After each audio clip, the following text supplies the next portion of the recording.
A Porto Marghera si scrive la parola fine sulla storia del cracking, l'impianto nato negli anni 70 che produceva le materie prime per la plastica.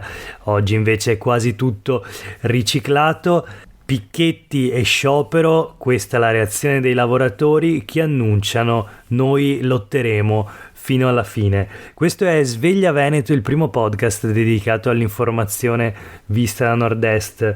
Io sono Jack Calcetto, oggi è martedì 10 maggio 2022. La prima notizia del giorno riguarda la storia di quello che fu il più importante polo industriale del nostro paese, Porto Marghera appunto, dove i sindacati CGIL e UIL si stanno mobilitando per protestare e naturalmente scioperare contro la chiusura dello stabilimento del cracking. La CISL invece si smarca, sono a rischio oltre 100 posti di lavoro, leggiamo sul Corriere del Veneto di oggi.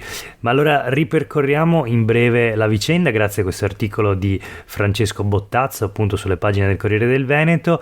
La chiusura annunciata dello stabilimento del cracking era stata già rinviata, doveva essere chiuso 8 anni fa, ma per un incendio in Olanda è rimasto aperto per supplire alla produzione. Facciamo un passo indietro allora. Il cracking è stato il cuore pulsante della chimica a Porto Marghera, è nato negli anni 70 ed era il primo impianto di questo tipo in Italia per fatturato. L'impianto trasformava la cosiddetta nafta vergine che veniva scissa ad altissima temperatura per ricavare idrocarburi che poi servivano per produrre le plastiche. Quando a Porto Marghera c'erano 20.000 addetti, l'impianto produceva 420.000 tonnellate di etilene e propilene all'anno. Oggi la produzione è scesa invece a un terzo di questa cifra. La decisione di chiudere l'impianto è legata a molti fattori: i costi di arrivo delle materie, come appunto la nafta vergine che viene portata con le navi, un tempo arrivava dalla raffineria invece di Marghera, e poi c'è la minor richiesta di etilene e propilene a causa proprio della diffusione delle plastiche riciclate. Dunque ragioni di mercato che rendono appunto il cracking meno profittevole. Probabilmente il cracking comincia a chiudere oggi, ci verrà una settimana prima che lo spegnimento sia definitivo. Dallo skyline di Marghera sparirà uno dei suoi simboli più riconosciuti e anche criticati naturalmente, e cioè la fiaccola che un tempo era sempre accesa e che tante preoccupazioni ha dato naturalmente agli abitanti di Venezia, non solo di Marghera. L'impianto di steam cracking di Porto Marghera si tratta di un trattamento ad alta temperatura in presenza di vapore realizzato nel 1971, appunto utilizzava la virgin naphtha. Quest'ultima veniva usata per produrre, abbiamo visto appunto etilene, propilene, benzina di pirolisi, e la benzina di pirolisi attraverso l'impianto di produzione aromatici, anch'esso chiuso adesso, veniva trasformata poi in benzene, toluene e diclopentadiene, tutte materie che servono appunto per produrre le plastiche, e tutto questo pezzo diciamo di produzione è sostanzialmente andato alla chiusura. Leggiamo le dichiarazioni dei sindacati che annunciano lotta senza quartiere, picchetti e sciopero alle 5:30 questa mattina davanti al cancello della portineria 9 del petrolchimico di Porto Marghera, bandiere rosse e blu, CGIL e UIL ai lati della strada, sventolate dagli operai in sciopero, una catena che sbarra l'ingresso per bloccare il passaggio dei mezzi pesanti. Questa l'alba dei sindacati dei chimici Filctem CGIL e Wilctem UIL del veneziano hanno protestato contro la fermata del cracking oltre un centinaio di lavoratori mobilitati per chiedere che il governo faccia pressione su Eni per un dietrofront sulla dismissione dell'ultimo storico simbolo della chimica di base sul territorio. Assieme ai chimici ci sono naturalmente gli addetti dei servizi e della manutenzione, delle ditte di appalto Idromacchine e Berengo, i primi a rischiare cassa integrazione e perdita del lavoro. Adesione allo sciopero del 90%, quindi un successo, dicono i sindacalisti Davide Camuccio e Cristian Tito, rispettivamente Filtem e Wiltec, anche se alcuni lavoratori, quelli della Femca CISL, non hanno aderito alla manifestazione. La richiesta sostanzialmente è quella di una rigenerazione attraverso la partenza di nuovi impianti Eni Versalis, questo sul fronte CISL, però c'è naturalmente qualcosa che unisce ancora il fronte sindacale ed è la polemica contro Eni, che pur avendo presentato i nuovi piani per Porto Marghera al Ministero dello Sviluppo non ha ancora firmato alcun protocollo. Ci sono tante cose che non tornano, dice Ugo Agiollo, segretario generale della CGIL di Venezia. Ad esempio manca una regia a livello istituzionale, c'erano oltre 30 progetti per fare di questo sito industriale un esempio di rigenerazione con il PNRR, e la città metropolitana non ha mai aperto un tavolo con i portatori di interesse, quindi il comune, la regione, i sindacati, per dialogare rispetto ai bandi. Insomma, vedremo come proseguirà questa vicenda. Probabilmente è la fine di un ulteriore capitolo della storia industriale di Porto Marghera. Voltiamo pagina, parliamo della sanità del Veneto. La sanità pubblica in crisi, lo abbiamo visto, gli anni della pandemia hanno segnato un impatto durissimo su un sistema sanitario regionale che già presentava delle carenze ormai croniche, ma la notizia del giorno è quella del corso della regione per i medici di base che è iniziato ieri. All'ospedale di Mestre è stata inaugurata la 17ª edizione di questo corso tenuto dalla Fondazione Scuola di Sanità Pubblica della Regione a Montecchio Precalcino. Conta 386 iscritti per il triennio 2022-2024. Si diplomeranno all'inizio del 2025. La Regione promette 700 nuovi medici di base entro il 2025 e l'annuncio di oggi della assessora alla sanità è che i giovani dottori in formazione saranno pagati come i senior. Il riferimento è ai famosi dottorini o comunque gli specializzandi che secondo la regione dovrebbero poter anche loro assistere fino a 1000 o 1200 pazienti appunto come medici di base. L'assessore alla sanità promette lavoreranno con i tutor e su base volontaria e spiega sono fondamentali per potenziare l'assistenza e coprire le 570 sedi attualmente vacanti. Oggi si discuterà proprio di questo punto nella Commissione Sanità del Consiglio regionale, dove verranno esaminati gli emendamenti presentati la settimana scorsa con un blitz da parte della giunta regionale. Ne avevamo parlato in questo podcast in alcune puntate della scorsa settimana. La questione è appunto tutta legata all'aumento da 500 a 1000 o addirittura 1200 di pazienti che potranno essere assistiti dai medici specializzandi non ancora appunto completamente formati e che appunto su base volontaria, dice l'assessore alla sanità, potranno avere questa quota aumentata di assistiti. In ogni caso sono interessanti i numeri, appunto attualmente 500 sedi vacanti secondo la regione, parliamo di medici di base, ma ci saranno entro il 2025 700 nuovi medici di base. Tutto a posto allora? Non proprio, lo leggiamo sulle pagine del quotidiano del gruppo Gedi, perché anche qui si annuncia appunto l'inizio del corso per formare i medici della sanità del territorio, quindi i medici di famiglia, ecco i futuri medici di base del Veneto. Molti sono dottori in fuga dagli ospedali però, e qui c'è una prima notizia notizia interessante, cioè molti di questi 370 iscritti sono già medici, erano medici ospedalieri che sono scappati e ora vogliono fare i medici di base. Però poi un altro aspetto interessante in questo articolo di Laura Berlinghieri per i quotidiani del gruppo Gedi, secondo la quale oggi si contano 600 incarichi vacanti e negli ambulatori dei medici di base, e 800 altri medici di base andranno in pensione entro i prossimi 3 anni. Quindi, facendo i conti a spanne, 600 più 800 sono 1400 sedi che resteranno vacanti entro i prossimi 3 anni, a fronte di 700 nuovi medici di base entro il 2025 annunciati dalla regione.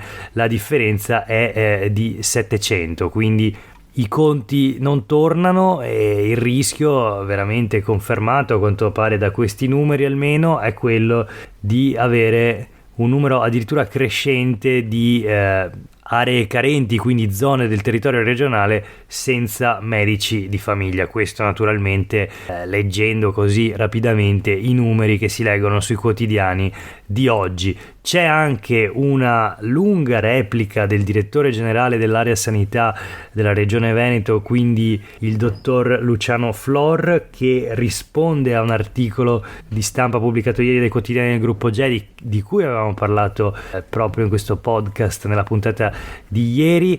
Parla della flessibilità di cui il Veneto si sarebbe avvalso fin dal 2019, quindi il famoso incremento del 10% rispetto al fondo sanitario regionale per la spesa del personale. Quindi Flor in sostanza dice che il Veneto appunto se ne è avvalso. Si parla sia del numero che del trattamento economico dei sanitari, e spiega se non ci sono abbastanza medici perché i concorsi per il reclutamento del personale non consentono di riempire tutti i vuoti nell'organico. Inizia così la replica: la regione del Veneto, contrariamente a quanto affermato in alcuni articoli apparsi in questi giorni, si è avvalsa dal 2019 della flessibilità del limite di spesa del personale, che consente di incrementare detto limite del 10% rispetto all'aumento del fondo sanitario, tanto che il costo del personale si è incrementato nel 2021 rispetto al 2019 con un aumento in termini assoluti di più di 186 milioni di euro. Parola di Luciano Flor, appunto, che poi mette sul tavolo una serie di dati, non li leggiamo tutti, comunque tutti con il segno più: aumentano gli infermieri, aumentano gli operatori sociosanitari, aumentano i dirigenti medici, questo in un confronto tra il dicembre 2019 e il 30 aprile 2022. Quindi tutto bene? No, anche secondo Flor, nel senso che la regione, dice il direttore generale, avrebbe voluto assumere più dirigenti medici, quindi più medici, tuttavia i concorsi espletati, come più volte spiegato, non hanno ad oggi dato gli esiti sperati. E poi fa tutta una serie di esempi Flor, che poi sottolinea anche come ci siano stati gli incrementi del trattamento accessorio per appunto il personale, quindi si parla anche degli stipendi. Dice Flor che sono state messe in campo delle misure come ad esempio appunto l'aumento dei fondi per il trattamento accessorio del personale, misura che è stata applicata solo da poche regioni italiane, quindi che in questo caso si tratterebbe di un esempio virtuoso. La conclusione: il ricorso a incarichi di lavoro autonomo e alle cooperative o a esternalizzazioni resta l'ultima ed estrema ipotesi per garantire la funzionalità dei servizi, nelle more di poter assumere dirigenti medici a tempo indeterminato. Insomma, dietro questo lessico un po' burocratese, in sostanza Flor conferma che appunto c'è la necessità poi di tappare questi buchi e non resta che appunto ricorrere alle cooperative oppure le esternalizzazioni o anche il lavoro autonomo a chiamata diretta, il lavoro autonomo, chiedo scusa, e per garantire appunto alcuni servizi. Sappiamo ad esempio si tratta dei pronto soccorso, che sono quasi tutti esternalizzati o appunto cooperative o medici in libera professione e altre sanitarie appunto assunti con incarichi di lavoro autonomo. Insomma, un quadro piuttosto complicato,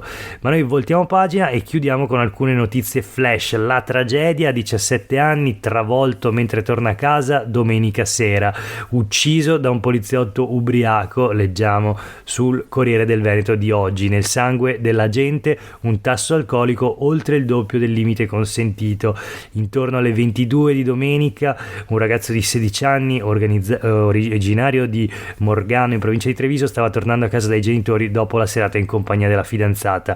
Lungo la strada è stato travolto dall'auto di un poliziotto di 28 anni. L'uomo, che tornava dai festeggiamenti per il suo addio alla squadra di rugby, aveva un tasso alcolemico nel sangue di 1,1 a fronte di un limite di 0,5. Una notizia veramente tragica, la troviamo anche sulle pagine del Gazzettino di oggi. Poliziotto in auto con tasso alcolico 3 volte oltre i limiti, travolto e ucciso un 17enne, scontro a Paese, provincia di Treviso. Il ragazzo era in moto, è spirato tra le braccia dei primi soccorritori. In servizio alla questura di Treviso il poliziotto era stato a cena con i compagni della squadra di rugby. E sulle pagine quotidiane del gruppo GEDI invece troviamo la notizia di una iniziativa che è frutto di un'intesa fra la regione, l'ufficio scolastico regionale, quindi le scuole del Veneto, e i gestori delle strade, della rete stradale, un progetto per finanziare appunto interventi educativi con tutte le risorse necessarie a formare generazioni più attente e consapevoli alla guida. Così leggiamo sui quotidiani del gruppo GEDI. Quindi educazione stradale nelle scuole e iniziative forti come ad esempio rottami e carcasse di automobili posti vicino alle discoteche come messaggi appunto volti a dissuadere dall'abuso di alcol appunto alla guida o da altri comportamenti rischiosi sulla strada. Ancora una notizia flash: i giudici di Treviso dicono che Consoli non fu l'unico responsabile del crack. Parliamo di Veneto Banca,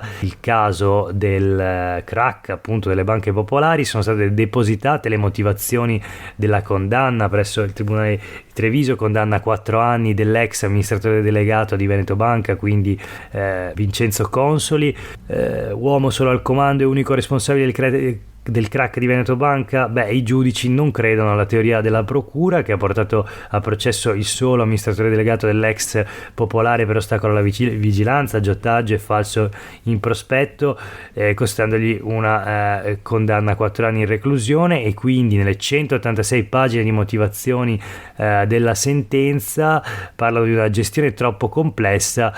Consoli non può aver agito da solo.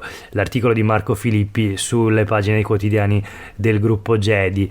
Ancora torniamo invece su una notizia di ieri. Avevamo sentito la bufera che si era alzata attorno alla società Schema 24 del gruppo Benetton, Schema 43, chiedo scusa, il numero dei morti di Genova, proprio quello era appunto il numero contestato, 43, e Benetton allora fa retromarcia, scivolata su Schema 43, abbiamo dato ordine di cambiare nome e appunto viene quindi annunciato il cambio di denominazione, la società sarà Schema Alfa.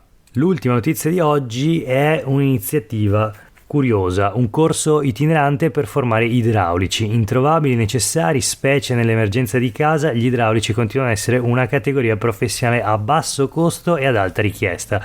Leggiamo questa notizia sul Corriere, sui quotidiani del gruppo GEDI. E quindi appunto nasce un corso itinerante promosso da una delle maggiori aziende di rubinetteria d'Italia per formare nuovi idraulici. Verrà fatto a bordo di un grande truck che girerà l'Italia. Un truck sarebbe naturalmente un camion.